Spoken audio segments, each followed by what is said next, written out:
नमस्ते, मुद्दा गरम में देख रहे हैं आप। आपके साथ मैं हूं अर्पिता आर्या। कोरोना का खतरा अभी थमा नहीं है, इसलिए लगातार हम आपसे अपील कर रहे हैं कि मास्क जरूर पहने। हमने एक मुहिम भी शुरू की है, #मास्क पहनो इंडिया, और इसके माध्यम से हम लगातार आपसे अपील कर रहे हैं कि अगर इस दूसरी लहर में अपने को बचाना है, अपने परिवार वालों को बचाना है, तो मास्क लगाना बेहद जरूरी है।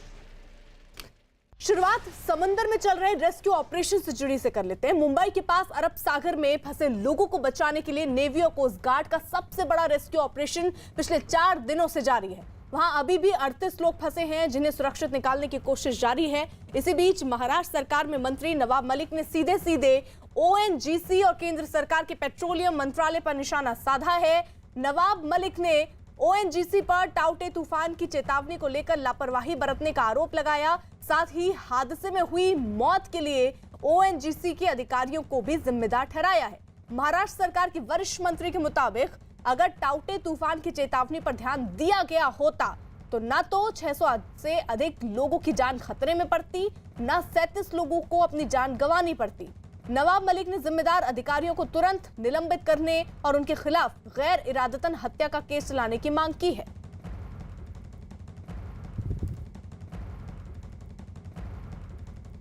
ये सीधे जिम्मेदारी ONGC की है। ONGC कहेगी कि एफकॉन की है, एफकॉन कहेगा कि बार्ज मालिक की है। कल हमने मुद्दा उठाया तो धर्मेंद्र प्रधान जी ने रात में इंक्वायरी पैनल सेटअप किया है, लेकिन सिर्फ इंक्वायरी पैनल सेटअप करने तक ही चलेगा नहीं। चाहिए सरकार को कि जो अधिकारी इसके लिए जिम्मेदार है उन्हें तत्काल रूप से सस्पेंड करे और 304 के तहत मुकदमा दर्ज हो सदोष मनुष्यबल हत्या का, और जो भी दोषी है उसकी जिम्मेदारी तय की जाए।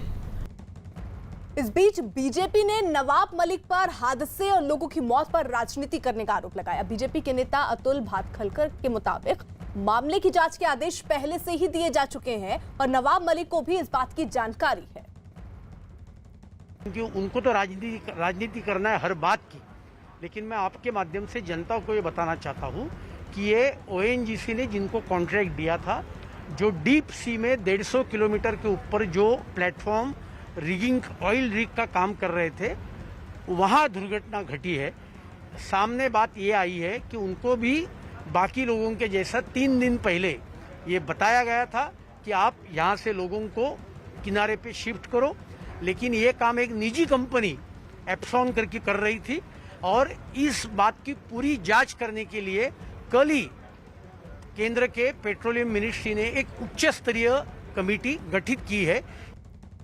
रेस्क्यू ऑपरेशन में बचाए गए जहाज P305 के चीफ इंजीनियर रहमान शेख ने जहाज के कैप्टन को इस हादसे के लिए जिम्मेदार ठहराया। चीफ इंजीनियर के मुताबिक कैप्टन ने टाउटे तूफान को लेकर जो चेतावनी मिल रही थी उसे अनदेखा किया। चीफ इंजीनियर के मुताबिक जहाज को पोर्ट न ले जाकर समुद्र में ही रखने का फैसला कैप्टन का था। चीफ इंजीनियर ने हादसे के लिए पूरी तरह से कैप्टन को जिम्मेदार ठहराया। तो ये कैप्टन का वजह से ही पूरा सारे कुछ हो गया, सब गड़बड़ हुआ। हाँ, कैप्टन एंड क्लाइम रेफ का वजह से वेसल हादसा हुआ। तो अगर इतने लोग जो मारे, इसका जिम्मेदार कौन है? अभी कैप्टन और क्लाइम है। टाउटे की तबाही के बाद अरब सागर से अब तक 37 शव निकाले जा चुके हैं, जबकि 38 लोगों की तलाश अभी भी जारी है। नौसेना ने 17 मई को चक्रवाती तूफान में फंसे करीब 700 लोगों को बचाने के लिए जो ऑपरेशन शुरू किया था वो आज चौथे दिन भी जारी है। नौसेना का आरोप है कि उनकी तरफ से लगातार चेतावनी देने के बावजूद मुंबई हाई एरिया में निजी कंपनियों ने करीब 700 कर्मचारी भेजे जो मुसीबत के तूफान में फंस गए। पेट्रोलियम मंत्रालय ने जहाजों के डूबने की वजह जानने के लिए हालांकि एक कमेटी का गठन किया। 3 सदस्यों की ये कमेटी 1 महीने के अंदर अपनी रिपोर्ट देगी।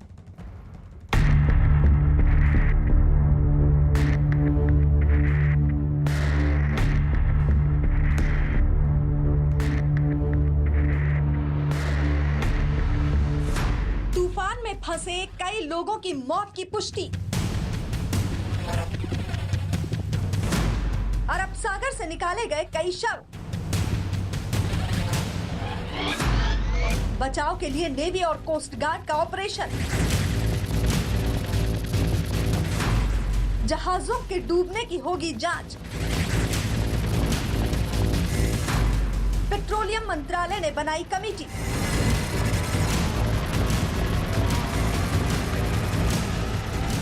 बहुत बहुत धन्यवाद वो लोग को, उन लोग के लिए तो आज हम जिंदा है, नहीं तो कोई नहीं बचता। आपके बाकी साथियों की स्थिति के बारे में बता पाएंगे कुछ जो अभी वो हमारा जैसा ही स्थिति है सब। जानलेवा तूफान की चपेट में आने के बाद खुद के सही सलामत होने पर भावुक अभय की जुबान नेवी का गुणगान करते थक नहीं रही। मौत के जबड़े से कोई उन्हें और उनके साथियों को छीन कर ले आया तो वो नेवी और कोस्ट गार्ड के जांबाज ही थे।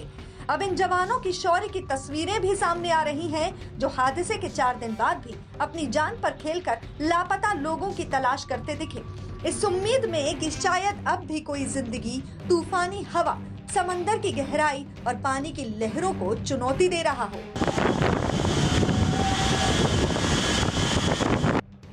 आईएनएस कोच्चि की ये तस्वीर नेवी और कोस्ट गार्ड के हौसले और समर्पण की तस्दीक करती है। बचाव दल में शामिल जाबाजों की बीते 3 दिनों से अरब सागर में तिनके की तरह बहने वाली चीज तक पर पैनी नजर है। वो 4 जहाजों पर सवार उन लोगों की तलाश करते दिखे जो तूफान की चपेट में आने के बाद से लापता हैं। और जैसे ही उन्हें पानी में कहीं भी इंसानी वजूद होने का एहसास होता, वो अपनी परवाह किए बगैर जिंदगी की तलाश में छलांग लगाने में देर नहीं करते। जब भाव ऐसा हो, जब साहस ऐसा हो, जब मकसद ही दूसरों की जिंदगी बचाना हो, तो बचने वाले ऐसे इंसानों को देवदूत माने भी क्यों नहीं। मैं 11 घंटे समंदर के पानी में रहा हूँ। इसके बाद में नेवी वालों ने आके मेरे हम लोगों को बचाया है। मैं तो नेवी को सैल्यूट करता हूँ सर, उन्होंने हमारी जान बचाई। बहुत जोखिम में अपना मतलब अपना सब कुछ ये निछावर करके सर उन्होंने हमारी जान बचाई है। हादसे के चौथे दिन बाद भी बचाव का ये अभियान जारी रहा। नेवी और कोस्ट गार्ड के रेस्क्यू ऑपरेशन में आईएनएस कोच्चि और आईएनएस कोलकाता के अलावा INS Beas, INS Betwa, INS Tej को भी तैनात किया गया। इस अभियान में शामिल लोगों के लिए टाउटे तूफान में फंसे 4 जहाजों पर तैनात 695 कर्मचारियों को बचाने की बड़ी चुनौती थी। ये चारों बॉम्बे हाई में ओएनजीसी के एक ऑफशोर प्लेटफॉर्म्स को दुरुस्त करने में लगे थे। सबसे ज्यादा लोग बार्ज P305 में सवार थे। टाउटे तूफान की चपेट में आने के बाद बचाव दल ने 600 से ज्यादा लोगों को तो बचा लिया, लेकिन कई लोगों के शव मिले और कुछ अब भी लापता हैं। नौसेना का आरोप है कि उनकी तरफ से लगातार चेतावनी देने के बावजूद मुंबई हाई एरिया में निजी कंपनियों ने अपने कर्मचारी भेजे। अब पेट्रोलियम मंत्रालय ने एक कमेटी बनाई है जो जहाजों के डूबने की जांच करेगी। इस कमेटी में 3 सदस्य हैं और ये कमेटी 1 महीने में अपनी रिपोर्ट सौंपेगी। कमेटी ऐसे हादसे रोकने पर भी सुझाव देगी। भविष्य में ऐसे हादसे न हो, इसके लिए सरकार ने कमेटी का गठन कर दिया है, लेकिन बचाव दल का अभियान तब तक जारी रहेगा जब तक उन्हें जिंदगी की रत्ती भर भी उम्मीद दिखेगी। चक्रवाती तूफान टाउटे के बाद अब बंगाल की खाड़ी में यास नाम का एक दूसरा चक्रवाती तूफान दस्तक दे रहा है। यास तूफान की वजह से 25 मई से बंगाल और ओडिशा के तटीय इलाकों में बारिश शुरू हो जाएगी, जो धीरे धीरे भारी बारिश में बदल जाएगी। 26 मई को यास तूफान ओडिशा और बंगाल के समुद्र तट से टकरा सकता है। इस दौरान 70 किलोमीटर तक की स्पीड से हवाएं चल सकती हैं। तूफान के खतरे को देखते हुए ओडिशा और बंगाल में प्रशासन ने तटीय इलाकों के लिए अलर्ट जारी किया। साथ ही मछुआरों को समुद्र में न जाने की सलाह भी दी गई है। जहाजों को भी तूफान से पहले सुरक्षित जगहों तक पहुंचाने के निर्देश दे दिए गए हैं। साइक्लोन को लेकर के क्या फोरकास्ट है सर? अभी एक ये जो साइक्लोन ऑलरेडी गुजरात क्रॉस किया था वो तो वीकेंड हो गया। अभी उसका बैक टू बैक एक नया साइक्लोन बन रहा है। अभी बे ऑफ बंगाल में, अरेबियन सी हो गया, अभी बे ऑफ बंगाल में वो 22 को बन रहा है, जो हमारा उत्तर अंडमान तटीय क्षेत्र और पूर्व केंद्रीय बंगोपसागर, और वहाँ 22 बन के 24 तक साइक्लोनिक स्टॉर्म में रूप लेगा। उसके बाद उत्तर पश्चिम दिशा में जाके उड़ीसा वेस्ट बंगाल को 26 मॉर्निंग में छुएगा, टच करेगा। तो इसलिए हम उड़ीसा वेस्ट बंगाल कोस्ट का अभी now from Gujarat and Maharashtra अभी हमारा अटेंशन जो है उड़ीसा वेस्ट बंगाल और अंडमान जो आइलैंड वगैरह है उसका वार्निंग हम टाइम टू टाइम शुरू कर दिया, वार्निंग और गाइडेंस। तो ये हमारा लगभग 5 से 7 दिन प्रोसेस रहेगा, 22 से 27 तक। और बाद में ये सिस्टम भी बिहार झारखंड को अफेक्ट करेगा। जैसे आपने देखा होगा तोकते वो जो है गुजरात से होकर के उत्तर प्रदेश तक अफेक्ट किया है। तो ये जो नया सिस्टम बनेगा उनका नाम है यास, YASS, यास, अच्छा नाम है। और ये जो है उड़ीसा वेस्ट बंगाल को हिट करेगा। 26 से 26 तारीख को मॉर्निंग से शुरू करेगा इनकी इम्पैक्ट, और ये फिर लैंडफॉल के बाद अंदर जाएगा। टाउटे तूफान का असर पहाड़ों पर भी दिख रहा है। टाउटे के असर से उत्तराखंड में कई इलाकों में भारी बारिश हो रही है। उत्तराखंड के चक्राता में बादल फटने की खबर भी आई है। स्थानीय प्रशासन के मुताबिक बादल फटने के बाद से 4 लोग लापता हैं। प्रशासन लापता लोगों की तलाश में जुटा है। मौसम विभाग ने अगले 24 घंटों के लिए भारी बारिश का अलर्ट जारी किया। गंगोत्री और यमुनोत्री में भी बारिश और पहाड़ियों पर बर्फबारी हो रही है। यमुनोत्री हाईवे 3 जगहों पर बंद है, जबकि गंगोत्री राष्ट्रीय राजमार्ग जमीन धंसने के कारण धरासू और रुतड़ी सेरा के पास बंद है। बॉर्डर रोड ऑर्गेनाइजेशन सड़कें दुरुस्त करने में लगा है।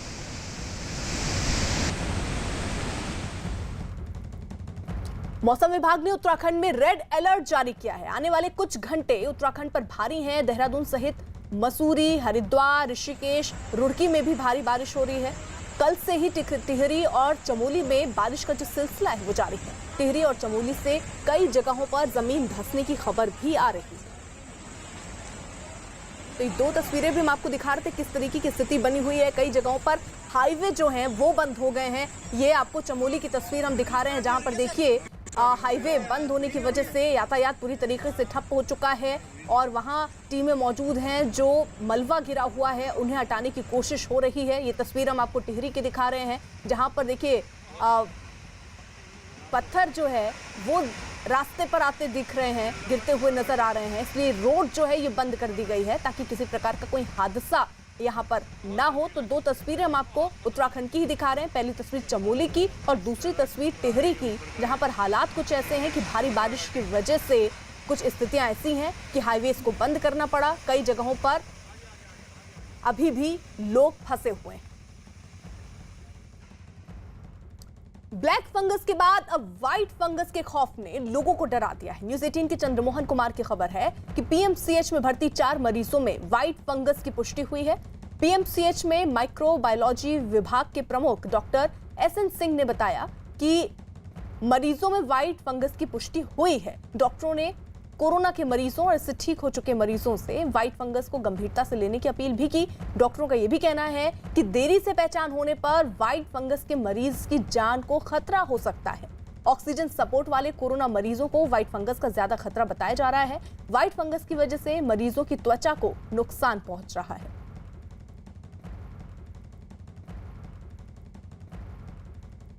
कोरोना के संक्रमण पर बड़ी खबर आ रही है। भारत सरकार ने प्रधान वैज्ञानिक सलाहकार ने कहा कि कोरोना वायरस हवा में 10 मीटर तक जा सकता है। यही वजह है कि उन्होंने कोरोना से बचने के लिए वेंटिलेशन पर जोर दिया है। लोगों को घर के दरवाजे और खिड़कियां बंद होने पर एग्जॉस्ट फैन चलाने की सलाह दी गई है। रवि सिंह हमारे साथ, हमारे सहयोगी इस वक्त जुड़ चुके हैं। रवि, पहले ये खबरें आ रही थी कि हवा में भी अब वायरस है जिससे हवा के माध्यम से फैल रहा है, लेकिन अब ये बताया जा रहा है कि 10 मीटर तक ये रह सकता है हवा में। 10 मीटर तक रह सकता है। ये भारत सरकार में जो प्रिंसिपल साइंटिफिक एडवाइजर हैं उनके दफ्तर की तरफ से और यानी कि उनकी तरफ से एक स्टेटमेंट जारी हुआ जिसमें कहा गया है कि 10 मीटर तक रह सकता है। और ऐसे में एक सुझाव भी दिया गया है कि जो वेंटिलेशन का प्रॉपर ध्यान रखा जाए।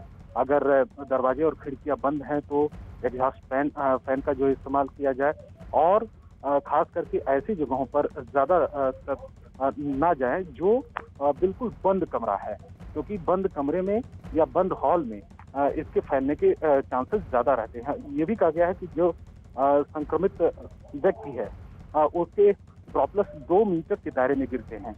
ये तमाम चीजों को लेकर जो है चेतावनी दी गई है और इससे कैसे बचा जाए उसको लेकर भी एडवाइजरी जारी की गई है। रवि, जैसे कोई लोग अगर ऑफिस में हैं तो उनके लिए क्या बोला गया है? ये सेंट्रलाइज एसी जो है क्या वो कारगर है, या उस तरीके से अगर कोई ऑफिस जा रहा है इस वक्त उनके लिए किस तरीके के यहाँ निर्देश दिए गए हैं, किससे कैसे बचाव किया जाए? देखिए, जो एडवाइजरी या यूं कहे कि सलाह जो दी गई है कि किस तरीके से बचा जाए, दफ्तर या घर में जो वेंटिलेशन है वो उसके संदर्भ में ये कहा गया है कि सेंट्रल एयर मैनेजमेंट सिस्टम वाली इमारतों में सेंट्रल एयर फिल्टर से सुधार करने में काफी मदद मिलती है। सलाह दी गई कि पंखे का स्थान भी बेहद महत्वपूर्ण है, क्योंकि पंखा ऐसी जगह पर नहीं होना चाहिए जहां पर दूषित हवा किसी दूसरे के सीधे संपर्क में जाए। यानी कि अगर कोई संक्रमित व्यक्ति है और ऐसी जगहों से उसके जरिए दूसरे तक पहुंचने में काफी ज्यादा मददगार होता है अगर पंखे की पोजीशन और अगर उसके आसपास में जो लोग हैं संक्रमित व्यक्ति वहां तक पहुंचने में काफी मददगार होता है। तो उसको लेकर भी सलाह दी गई है कि उसका भी खास ध्यान रखने की जरूरत है। शुक्रिया रवि। वहीं कोरोना की जांच को लेकर आईसीएमआर ने एक बड़ा फैसला लिया। आईसीएमआर ने घर में कोरोना का टेस्ट करने के लिए एक रैपिड एंटीजन टेस्ट किट को मंजूरी दी है और इस किट की कीमत 250 रुपए बताई जा रही है। इस किट का इस्तेमाल करने वाले लोग नाक के जरिए सैंपल लेकर संक्रमण की जांच कर सकेंगे। इसके इस्तेमाल के लिए नई एडवाइजरी भी जारी की गई है। आईसीएमआर की ओर से जारी बयान के मुताबिक घर में जांच सिर्फ वही लोग कर सकेंगे जिनमें कोरोना के लक्षण हो या फिर वो किसी कोरोना संक्रमित के संपर्क में आए हो। घर में जांच के लिए गूगल प्ले स्टोर या एप्पल स्टोर से एक ऐप डाउनलोड करना होगा। मोबाइल ऐप के जरिए पॉजिटिव और नेगेटिव रिपोर्ट मिलेगी। इस रैपिड एंटीजन किट से घर बैठे कोरोना जांच के लिए आपको इस किट के जरिए अपनी नाक से सैंपल लेना होगा। इसके बाद उस टेस्ट स्ट्रिप की फोटो लेनी होगी। ये फोटो उसी फोन से लेनी होगी जिस पर टेस्ट के लिए आपने ऐप डाउनलोड किया है। ऐसा करने के बाद मोबाइल फोन का डेटा सीधे आईसीएमआर के टेस्टिंग पोर्टल पर स्टोर हो जाएगा। इस टेस्ट के जरिए जिनकी रिपोर्ट पॉजिटिव आएगी उन्हें संक्रमित माना जाएगा और फिर किसी दूसरे टेस्ट की जरूरत नहीं पड़ेगी। पॉजिटिव लोगों को आईसीएमआर और हेल्थ मिनिस्ट्री की गाइडलाइंस माननी होगी। अब आपको बताते हैं कि घर बैठे जांच में अगर आप नेगेटिव आए तो आपको क्या करना है। इस किट से जांच के बाद आपको लक्षण वाले जिन मरीजों की जांच नेगेटिव आती है तो उन्हें आरटीपीसीआर टेस्ट करवाना होगा। लक्षण वाले सभी रैपिड एंटीजन नेगेटिव लोगों को संदिग्ध कोविड केस माना जाएगा और ऐसे लोगों को आरटीपीसीआर टेस्ट की रिपोर्ट आने तक होम आइसोलेशन में रहना होगा। दावा यह भी कि इस पूरी प्रक्रिया में मरीज की गोपनीयता बरकरार रखी जाएगी। सर, ये क्या क्या रहेगा आपके इस किट में, किस तरह से ये पूरी प्रक्रिया जो है टेस्ट की वो की जाएगी और कैसे रिपोर्ट जो है वो टेस्ट करने वालों को समझेंगे, उसकी एक्यूरेसी कितनी रहेगी? बिल्कुल। सबसे पहले नमस्कार। हमें गर्व होता है कि हम भारतीय कंपनी है और पहली भारतीय कंपनी है जिसे इस किट के लिए अप्रूवल मिला है। कोविसेल्फ के नाम से हम ये किट मार्केट में ला रहे हैं। माइलैब इंडिया की पहली कंपनी है जिसे अप्रूवल मिला है। पहले के किट्स और इसमें अगर फ़र्क क्या है लोग पूछते हैं तो आज तक जितने किट्स टेस्टिंग किट्स मार्केट में अवेलेबल थे वो सिर्फ लैब बेस्ड किट्स थे। ये फर्स्ट होम बेस्ड या सेल्फ यूज़ किट इंडिया में लॉन्च किया गया है। इसका इस्तेमाल बहुत ही सरल, सिंपल और सेफ है और मिस्टेक प्रूफ है ये। और 6 महीने की R&D हमें लगी थी इसको सिंपल एंड सेफ बनाने के लिए। इस किट के कंटेंट्स को पहले हमने इस डेस्क टेबल पर रखा है। सबसे पहले है ये हमारा मैनुअल, टेस्टिंग मैनुअल, जिसके बारे में विस्तार में जानकारी चित्रीकरण के साथ दी गई है ताकि एक साधारण व्यक्ति इसे आसानी से इसका उपयोग कर सके, इस्तेमाल कर सके। एक बार आपने मैनुअल पढ़ लिया तो उसके बाद माइलैब कोविसेल्फ ऐप, ये आपको ऐप स्टोर या गूगल प्ले से आप डाउनलोड कर सकते हैं। उसकी जानकारी दी गई है। वो डाउनलोड करने के बाद आप टेस्ट करने के लिए तैयार हैं। अच्छा, ये यूज़र मैनुअल है, इसके हिसाब से ये पढ़ने के बाद आप आसानी से टेस्ट कर सकते हैं। बिल्कुल। और ऐप के बारे में बताऊं तो ये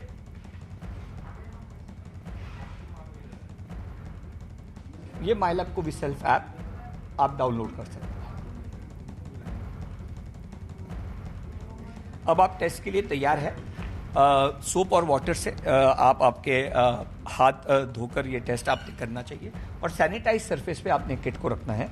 मैनुअल पढ़ने के बाद सबसे पहले ये बफर ट्यूब है जिसे आपको यूज़ करना है और इसको 3 बार आपको टैप करना है, 3-4 बार, और इसे अनकैप करना है। इसकी कैप को आपको निकालना है। उसके बाद ये नेजल स्वॉब है, आपको जो स्वॉब सैंपल के लिए लेना है वो है, और इसे आपको निचले हिस्से से आपको इसे ब्रेक करना है और अभी आप टेस्ट के लिए तैयार हो। आपको जिस भी व्यक्ति का टेस्ट करना है उसके नोज में, नाक में आपको ये मात्र 3 से 4 सेंटीमीटर अंडर आपको ये डालना है, उससे ज़्यादा नहीं, और 5 बार आपको ये रोल करना है दोनों नॉस्ट्रिल्स में, नाक के दोनों हिस्से में, और उसके बाद आपको ये जो है इस बफर ट्यूब में डालना है, और बाद में डालने के बाद ये बफर ट्यूब को दबा के इसको आपको 10 बार इसे हिलाना है। उसके बाद ये ब्रेकेज पॉइंट है, इस ट्यूब में रहते ही इस ब्रेकेज पॉइंट को आपको तोड़ना है ताकि ये स्वॉब अंदर रहे और कंटैमिनेशन का कोई खतरा ना रहे। ये करने के बाद आपको इसे ड्रॉपर को सील टाइट करना है, और ये जो कैसेट है इसे फ्लैट सरफेस पे रख के इसका ये जो वेल है इस हिस्से में 2 बूंद आपको डालनी है, मात्र 2 बूंद, एक समान 2 बूंद हमारे इस ट्यूब से निकलती है। ये भी एक बड़ा इनोवेशन हमने किया है। 2 बूंद डालने के बाद आपको QR कोड आपके ऐप में स्कैन करना है और आपकी ऐप की प्रक्रिया शुरू हो जाती है। ये बफर इस कैसेट में ऊपर आता है और सबसे पहले C लाइन आती है। C लाइन आने का मतलब यह है कि आपने टेस्ट ठीक से कंडक्ट किया है, करेक्ट किया है। अगर आप पॉजिटिव हो तो जनरली आमतौर पर 5 से 7 मिनट में T लाइन आ जाती है। इसका मतलब C और T लाइन दोनों लाइन अगर आई है तो आप पॉजिटिव हो। आपको 15 मिनट का अलार्म हमारे ऐप में होता है। 15 मिनट का अलार्म बजने के बाद सिर्फ C लाइन आई है तो आप नेगेटिव हो, C और T लाइन पहले ही आ जाती है, आप पॉजिटिव हो। आपको और एक बात का ध्यान रखना है, सिर्फ T लाइन या कोई लाइन अगर नहीं आई है तो इसका मतलब ये इनवैलिड टेस्ट है, आपने ठीक से टेस्ट नहीं कंडक्ट किया। तो अगर फिर से टेस्ट करना हो तो नया किट इस्तेमाल करना पड़ेगा।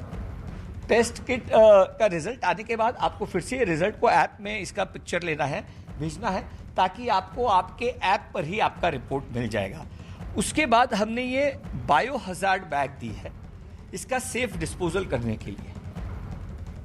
इस बायो हजार्ड बैग में आपको ये कंटेंट्स जो है जो आपने टेस्ट में यूज इस्तेमाल की हुई चीजें इसमें रखनी है, आपको डिस्पोज ऑफ करनी है। सील करके आप डिस्पोज करोगे तो कंटेमिनेशन का खतरा भी नहीं रहेगा।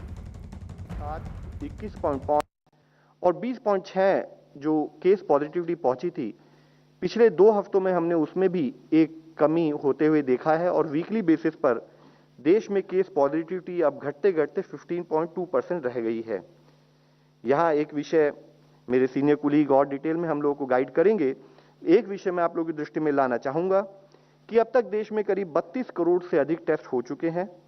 Highest single ever test done 20 lakh से अधिक पिछले 2 दिनों में किए हैं, और पिछले 24 घंटों में 20,55,000 टेस्ट देश में हुए हैं। देश की पॉजिटिविटी पिछले 10 दिनों से 20% से कम नोट की जा रही है, और लोएस्ट पॉजिटिविटी रेट करीब 1 महीने बाद 13.31 देश में कल नोट किया गया। इसी के साथ ही अगर हम एक्टिव केसेस की एनालिसिस करें तो पाते हैं कि देश में 8 स्टेट्स ऐसी हैं जहां पर 1 लाख से अधिक एक्टिव केसेस हैं। यदि आप लोगों को स्मरण होगा कि पिछली प्रेस कॉन्फ्रेंस में हमने बताया था कि ऐसी देश में 11 स्टेट्स थी जहां पर 1 लाख से अधिक एक्टिव केसेस थे, वह घटकर अब 8 स्टेट्स रह गई हैं। 9 स्टेट्स ऐसी हैं जहां पर कि 50,000 से 1 लाख के करीब एक्टिव केसेस हैं, और 19 स्टेट्स ऐसी हैं जहां पर कि 50,000 से कम संख्या में एक्टिव केसेस पाए जा रहे हैं। मुख्यतः इसमें एक जो हम आप लोगों की दृष्टि में लाना चाहेंगे, एक मुख्य विषय यह है कि 6 स्टेट्स ऐसी जो कि एक major contributor of active cases देश में थी, विच इज ए इम्प्लीकेशन कि हमारे हेल्थ सिस्टम्स पर कितना स्ट्रेन है। उसमें मुख्यतः कर्नाटका, महाराष्ट्र, केरला, राजस्थान, उत्तर प्रदेश और गुजरात में केसेस में एक एक्टिव केसेस में कमी नोट की जा रही है। जैसे कि गुजरात ने अपने लोएस्ट केस 11 अप्रैल के बाद कल नोट किए गए। उत्तर प्रदेश में इसी तरीके से 8 अप्रैल के बाद लोएस्ट केसेस कल नोट किए गए, और दिल्ली ने 5 अप्रैल के बाद लोएस्ट केसेस कल रिपोर्ट किए। यहाँ अगर आप इसमें ट्रेंड ऑन पिछले 15 दिनों का ट्रेंड भी एनालाइज करें तो पाते हैं कि कर्नाटक में भी अभी डे ऑन डे बेसिस पर केसेस में एक कमी दिखाई जा रही है। महाराष्ट्र में पिछले 12-13 दिनों से केसेस में एक कमी दिख रही थी। केरला में भी अब कमी दिखनी शुरू हुई है, लेकिन तमिलनाडु एक स्टेट ऐसी है जहां पर अभी भी हमें डे ऑन डे बेसिस पर केसेस में ग्रोथ रेट दिखाई दे रही है। उसके अलावा अगर आप देखें तो पाते हैं कि आंध्र प्रदेश में भी कमी आनी शुरू हुई है, राजस्थान में भी कमी आनी शुरू हुई है, वेस्ट बंगाल और उत्तर प्रदेश में भी डे ऑन डे बेसिस पर एक्टिव केसेस में कमी नोट की जा रही है। हालांकि यह डिस्कशन बहुत जरूरी है, यह समझना बहुत जरूरी है कि इन्फेक्शियस डिजीज के मैनेजमेंट में एक दिन का भी रिलैक्सेशन, एक दिन भी जो हमारा एफर्ट है, अगर उसमें हम ढिलाई बरतते हैं तो केसेस फिर से बढ़ सकते हैं। तो जरूरी है कि जिन स्टेट्स में कमी आ रही है वह कंटिन्यूड बेसिस पर उस पर एफर्ट करते रहें। जिन स्टेट्स में कमी नहीं आ रही है वहां और एडिशनल एफर्ट्स किए जाएं। अगर हम देश में एक पॉजिटिविटी के एनालिसिस करें तो पाते हैं कि 7 स्टेट्स देश में ऐसी हैं जहां पर कि 25% से अधिक केस पॉजिटिविटी पाई जा रही है, और इसी तरीके से 9 स्टेट्स ऐसी है जहां पर कि 20 से 25% के बीच में केस पॉजिटिविटी पाई जा रही है। 22 स्टेट्स ऐसी हैं जहां पर 15% से अधिक पॉजिटिविटी है, 5 से 15% 13 स्टेट्स हैं, और लेस देन 5% में एक स्टेट पाई जा रही है। पॉजिटिव विषय यहां पर जो हम लोग आप लोगों की दृष्टि में लाना चाहेंगे वह यह है कि 26 स्टेट्स और यूनियन टेरिटरीज ऐसी हैं जहां पर कि पिछले वीक के कंपैरिजन में केस पॉजिटिविटी में डिक्रीज नोट किया जा रहा है। कंट्री की ओवरऑल पॉजिटिविटी में कमी नोट की जा रही है। 9 स्टेट्स आउट ऑफ 10 वह स्टेट जहां पर कि हमारे एक्टिव केसेस ज्यादा आ रहे हैं वहां पर भी वीकली बेसिस पर पॉजिटिविटी में डिक्रीज नोट किया जा रहा है। हरियाणा में जैसे हम आप लोगों को बताना चाहेंगे 31.3% से घटकर अब 18% केस पॉजिटिविटी नोट की जा रही है वीकली पॉजिटिविटी। दिल्ली में इसी तरह 21.9 से 10.2%, मध्य प्रदेश में 22 से 12.4%, बिहार, झारखंड, छत्तीसगढ़, गुजरात में वीकली पॉजिटिविटी 5 से 10% के बीच में पाई जा रही है। उत्तर प्रदेश और तेलंगाना में 5% से कम पाई जा रही है। लेकिन हमारा उसके साथ ही एक कंसर्न का इशू यह भी है कि कुछ स्टेट्स में अभी भी केस पॉजिटिविटी 25% से जैसे अधिक है, जैसे कि कर्नाटका, केरला, वेस्ट बंगाल, गोवा, पुडुचेरी, जहां पर कि हमें और अत्यधिक ध्यान देने की आवश्यकता है। इसी तरीके से हमारे नॉर्थ ईस्ट के प्रांत में जितने प्रदेश है वहां पर भी एक increase in case positivity note की जा रही है। एक पॉजिटिव विषय और हम आप लोगों की दृष्टि में यह लाना चाहेंगे कि जहां एक स्थाई पर 28 अप्रैल से 4 मई वाले सप्ताह में 531 ऐसे जिले थे जहां पर कि प्रतिरोज की बेसिस पर और से अधिक केसेस रिपोर्ट हो रहे थे, वह घटते घटते अब केवल 430 जिले रह गए हैं। जरूरी है कि इन जिलों में भी जो हमारा शुरू से एक अप्रोच रही है इन टर्म्स ऑफ कि कैसे हम स्टेट के साथ, जिला के साथ, हर डिपार्टमेंट के साथ मिलकर और कैसे कम्युनिटी को इन्वॉल्व कर कर कंटेनमेंट पर काम करें, वह उसी तरह से सुचारू रूप से चलाए रखने की आवश्यकता है। इसी तरीके से अगर हम देखें कि ऐसे कौन से जिले हैं जहां पर कि केस पॉजिटिविटी में एक डिक्रीज, जो इंक्रीज इन केस पॉजिटिविटी जो था डिक्रीज इन केस पॉजिटिविटी अब नोट किया जा रहा है, तो वह अगर 29 अप्रैल से 5 मई में 210 जिले थे, अब वह बढ़ते बढ़ते 303 जिले पिछले हफ्ते में नोट किए जा रहे हैं। जरूरी है कि कंटेनमेंट एफर्ट्स इन जिलों में और बाकी जिलों में उसी तरीके से चलते रहें ताकि हम further decrease in case positivity को नोट कर सकें। केस पॉजिटिविटी जैसे हम इससे पहले भी आपको बताते रहे हैं is an indication of spread of infection. तो अगर हमें इन्फेक्शन को रोकना है, हमें बेस पर काम करना है, हमारे रूट कॉज पर काम करना है, तो जरूरी है कि हम इन्फेक्शन को फैलने से रोकें ताकि हम उसके बावजूद भी अगर कोई केस पॉजिटिव आए तो हम उसको मॉनिटर कर सकें। WHO की गाइडलाइन क्लियरली इंडिकेट करती है कि 5% से अधिक case positivity should be a cause of concern, जिसके तहत हमने जिलों से, स्टेट से रिक्वेस्ट की है कि वह कंटिन्यूड बेसिस पर जहां पर भी अधिक केस पॉजिटिविटी उस पर कार्य करें।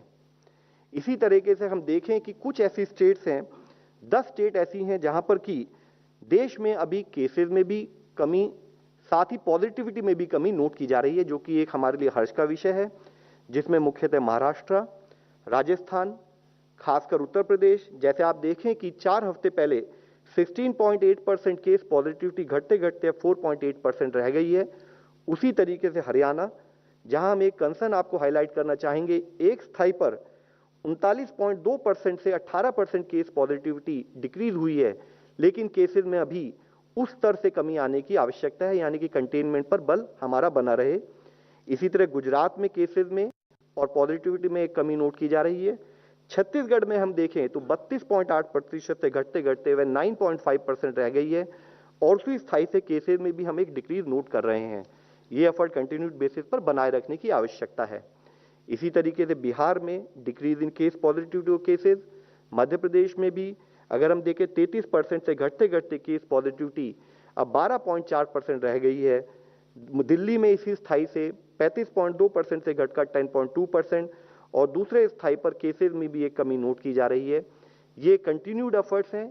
एक दिन का भी रिलैक्सेशन, एक दिन की भी ढिलाई, हम उस लेवल पर पहुंच जाएंगे कि फिर से हम एक केसेस में इंक्रीज नोट कर सकते हैं, पॉजिटिविटी में इंक्रीज नोट कर सकते हैं। इसलिए जरूरी है कि these signal should be taken as an indication कि हमारे एफर्ट्स सही डायरेक्शन में है और उनको और अच्छे तरीके से किया जाए।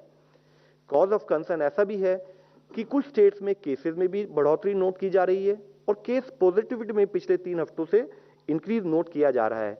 ऐसी 7 स्टेट हम आप लोगों के सामने दिखाना चाहेंगे।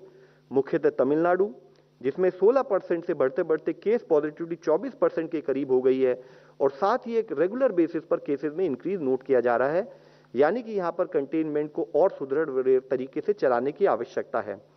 इसी तरह से नॉर्थ ईस्ट की हमारी जितनी स्टेट्स हैं, मेघालय, त्रिपुरा, मणिपुर, नागालैंड, सिक्किम और मिजोरम, वहां पर भी हम देखें तो पाते हैं कि एक स्थाई पर केस इन्फेक्शन स्प्रेड ज्यादा दिखाई देता है, दूसरे स्थाई पर केसेस भी बढ़ते दिख रहे हैं, तो वहां पर भी स्ट्रिंजेंट कंटेनमेंट मेजर्स की उतनी ही आवश्यकता है। अगर हम देखें कि ऐसे कौन से स्टेट वाइज कितने ऐसे जिले हैं जहां पर कि केसेस में डिक्रीज पिछले 2 हफ्तों से नोट किया जा रहा है, तो हम देखें तो पाते हैं कि जैसे बिहार में 38 में से 21 जिलों में पिछले 2 हफ्तों से केस में डिक्रीज नोट किया जा रहा है। छत्तीसगढ़ में 13 आउट ऑफ 28 जिलों में केस डिक्रीज नोट किया जा रहा है।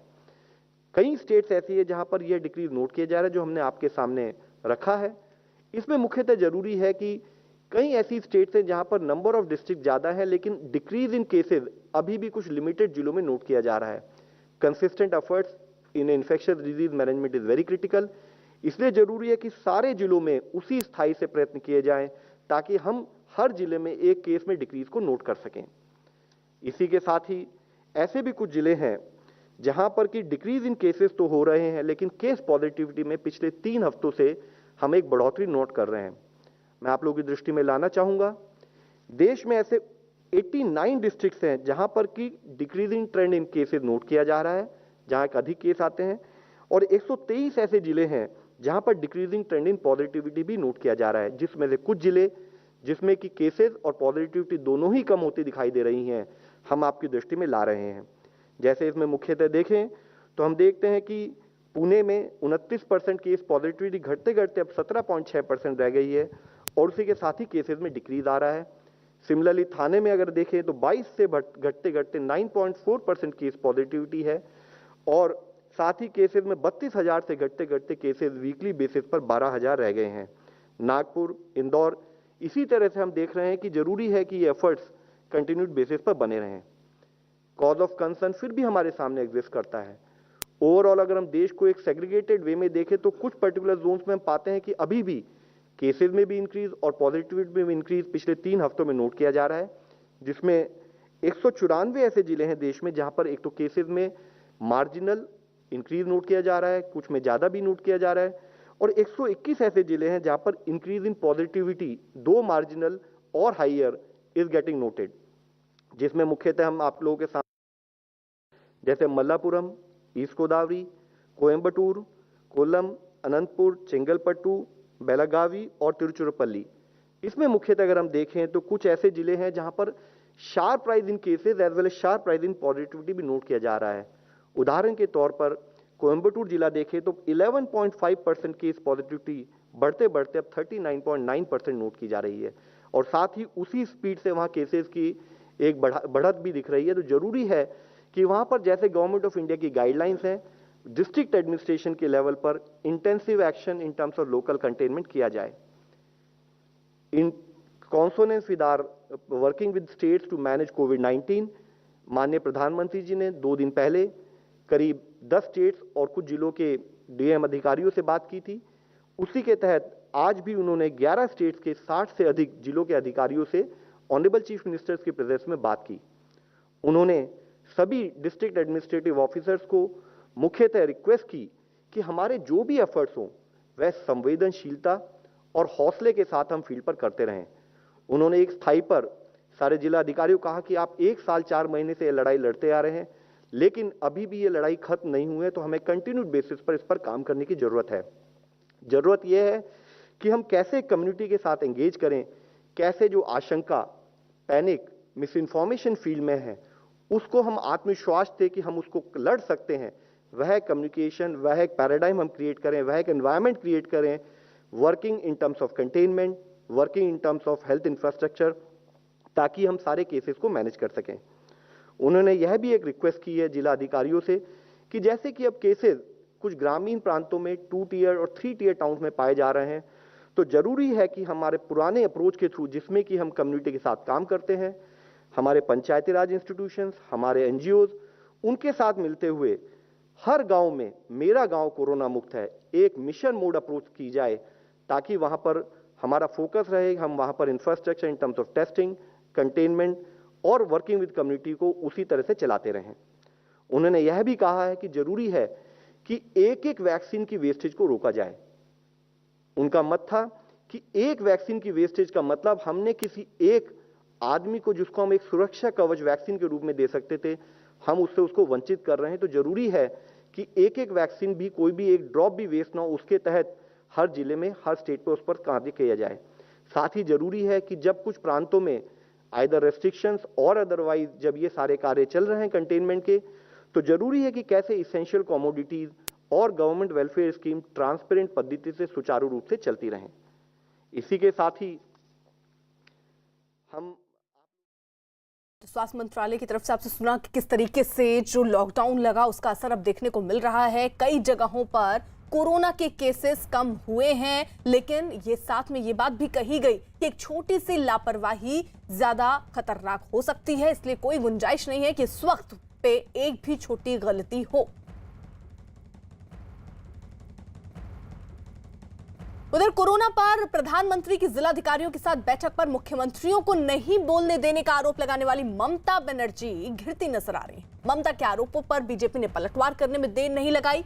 बीजेपी ने ममता बनर्जी पर प्रधानमंत्री की जिलाधिकारियों के साथ बैठक पर सियासत करने का आरोप लगाया। खबर है कि बैठक में बंगाल के उत्तर 24 परगना जिले के डीएम को बोलने का मौका नहीं दिया जाना था, लेकिन ममता बनर्जी ने ऐसा नहीं होने दिया और आखिरी वक्त पर उनकी बातचीत को रद्द कर दिया। इसके अलावा ममता बनर्जी ने आरोप लगाया कि बैठक में सिर्फ बीजेपी शासित राज्यों के डीएम को बोलने का मौका मिला, जबकि बैठक में विपक्षी दलों की सत्ता वाले छत्तीसगढ़, राजस्थान, महाराष्ट्र, आंध्र प्रदेश और केरल के जिलाधिकारी जो थे उन्हें बोलने का मौका नहीं मिला।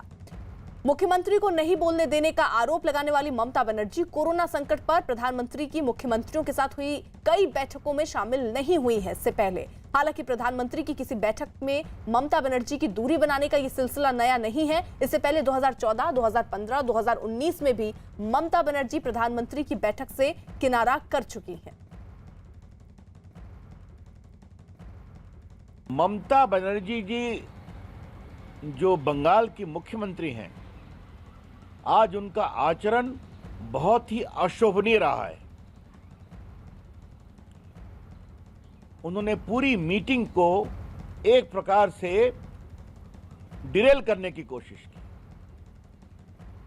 कि वो मीटिंग सफल ही नहीं हो।